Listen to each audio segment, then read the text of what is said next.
बिस्मिल्लाहिर्रहमानिर्रहीम। अस्सलाम वालेकुम दोस्तों।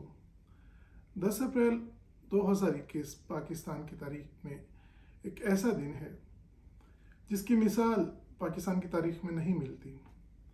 जब एक प्राइम मिनिस्टर को अदम एतमाद के ज़रिए वज़ारत उज़्मा से हटाया गया और उसके बाद जो आवाम का शदीद एहतजाज पाकिस्तान की सड़कों पर देखा गया, उसकी मिसाल नहीं मिलती। ये एहतजाज इस कदर पुरजोश था कि लगता था कि इनका कोई अपना ज़ाती नुकसान हुआ हो। ये एहतजाज हमें तब देखने को नहीं मिला जब ज़ुल्फ़िकार अली भुट्टो को फांसी दी गई। ये एहतजाज हमें तब भी देखने को नहीं मिला जब मोहतरमा बेनज़ीर भुट्टो साहिबा को जलावतन किया गया। ये एहतजाज तब भी नहीं देखने को नज़र आया जब मरियम नवाज़ साहिबा को और नवाज़ शरीफ साहब को जेल जाना पड़ा। अब ये बात किसी से ढकी छुपी नहीं रही कि पाकिस्तान का मीडिया सियासतदानों की और सियासी पार्टियों की मीडिया हाउसेस की शक्ल इख्तियार कर चुका है। हाँ, इसमें आवाम के लिए एक आसानी ज़रूर पैदा की गई है कि अगर वो नवाज शरीफ और PDM पीपल्स पार्टी की जमातों की हिमायत में कुछ सुनना चाहते और देखना चाहते हैं तो वो जियो, एक्सप्रेस और समा जैसे चैनल से मुस्तफ़ीद हो सकते हैं। और इसी तरह अगर तहरीक इंसाफ और इमरान खान साहब के हवाले से कुछ मुस्बत बातें सुनना चाहते हैं तो वो ARY, बोल न्यूज़ और GNN जैसे चैनल्स देख सकते हैं। पाकिस्तान की तारीख में 10 अप्रैल वो दिन था जिसमें पहली दफ़ा हमने देखा कि एक ही रात में जनरल बाजवा साहब, जो कि एक पार्टी के हीरो थे, अगले ही दिन उसी पार्टी के लिए ज़ीरो हो गए और उसी दिन जिस पार्टी के लिए वो ज़ीरो थे, हीरो की शक्ल इख्तियार कर चुके थे। पाकिस्तान की फ़ौज शायद किसी भी सियासी जमात को आवाम में मकबूल नहीं देख सकती और आवामी ताकत से आने वाली कोई भी सियासी जमात हमारी फ़ौज को सूट नहीं करती, जिसकी मिसाल हम कई बार देख चुके हैं। जब भी किसी प्राइम मिनिस्टर ने फ़ौज के ख़िलाफ़ जाने की कोशिश की और आवाम पे भरोसा किया, तब हमारी फ़ौज ने मुदाखलत की और उस प्राइम मिनिस्टर को घर भेज दिया गया। ये चाहे उनके अपने ज़ाती फ़ैसले हों, अपनी ज़ाती ख्वाहिशात की तकमील हो या वसीतर कौमी मफाद में किया गया हो। कोई सियासी जमात इक़्तिदार में आती है, ताकत में आती है तो हमारी फ़ौज कोई ना कोई बहाना करके उसे घर का रास्ता दिखा देती है। शायद हमारी फ़ौज ये चाहती ही नहीं, या शायद हमारे सियासतदानों में इतनी अहलियत ही नहीं कि वो इस मुल्क को चला सकें, या उन्हें चलाने नहीं दिया जाता। कभी भी कोई भी फ़ौज अपने आप को सिविलियन गवर्नमेंट से कमतर नहीं समझती। वो हमेशा अवामी ताकत से आने वाली किसी भी कुव्वत को, किसी भी सियासी जमात को अपने से बालातर नहीं समझती। आपको क्या लगता है कि कभी ज़ियाउल हक साहब ने ज़ुल्फ़िकार अली भुट्टो साहब को अपना बॉस माना होगा? क्या कभी मुशर्रफ साहब ने नवाज शरीफ साहब को अपना बॉस माना होगा? क्या कभी जनरल बाजवा साहब ने इमरान खान साहब को अपना बॉस माना होगा? तो क्या अब हम ये ख्याल कर सकते हैं कि मौजूदा army general, army chief Shahbaz Sharif साहब को अपना बॉस मानते होंगे? अगर मानते हैं तो शायद हम एमको की जन्नत में रहते हैं, क्योंकि पूरी दुनिया में कोई भी मुल्क ये मानने को तैयार नहीं कि पाकिस्तान को चलाने वाले कौन हैं। हर कोई जानता है कि पाकिस्तान को चलाने वाली फ़ौज है और फ़ौज ही इस मुल्क को चला रही है। इसकी मिसालें आपको जगह जगह मिलेंगी। हमें अपने दोस्त ममालिक के साथ ताल्लुकात बेहतर करने के लिए और ताल्लुकात बहाल रखने के लिए इन्हीं अफवाज का सहारा लेना पड़ता है। अगर ये फ़ौजी जर्नल हमारी हुकूमत और मुंतखब नुमाइंदान के पीछे ना खड़े हों तो कोई भी मुल्क हमें कबूल करने को तैयार नहीं, कोई भी मुल्क हमारे लीडर्स को कबूल करने के लिए तैयार नहीं।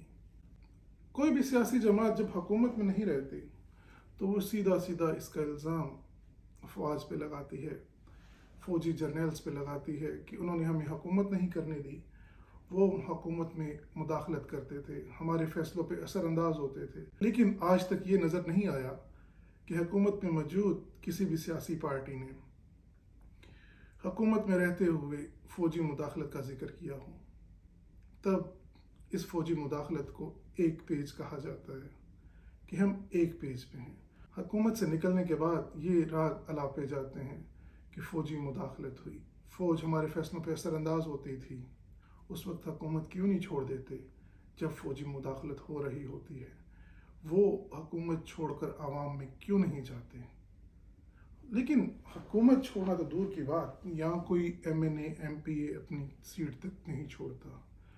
हाँ, अलबत्ता छोड़े भी क्यों, ये तो उनका बुनियादी हक है।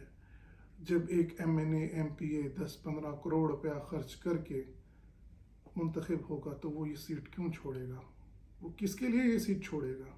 एक और बात जो मेरी आज तक समझ में नहीं आई कि हमारे सियासी नुमाइंदे क्या 10-15 करोड़ खर्च करके अवामी खिदमत के लिए असम्बलियों में जाते हैं? क्या वाकई उन्हें अवाम का इतना दर्द है कि वो अपनी जेब से 10-15 करोड़ रुपया खर्च करके असम्बलियों में जाए ताकि अवाम की खिदमत कर सकें?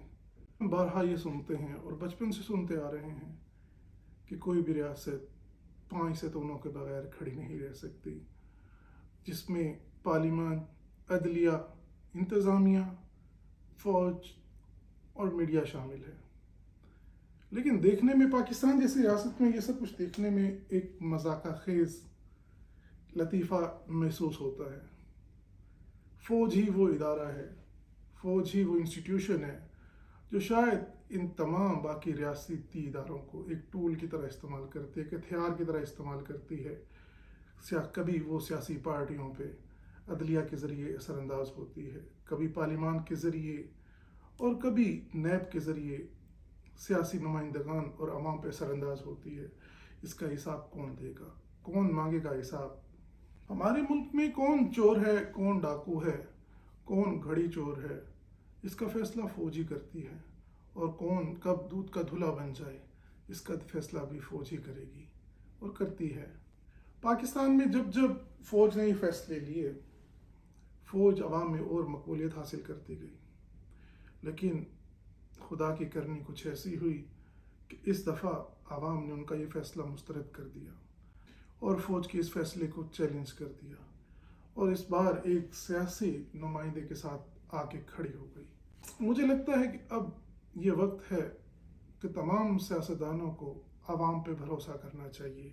अगर ये मौका भी हमारे हाथ से निकल गया तो शायद किस्मत हमें दोबारा ये मौका ना दे। तमाम सियासतदान जानते हैं कि इस वक्त एक शफाफ इलेक्शन ही मुल्क की बिगड़ती हुई सूरत हाल को संभाल सकते हैं।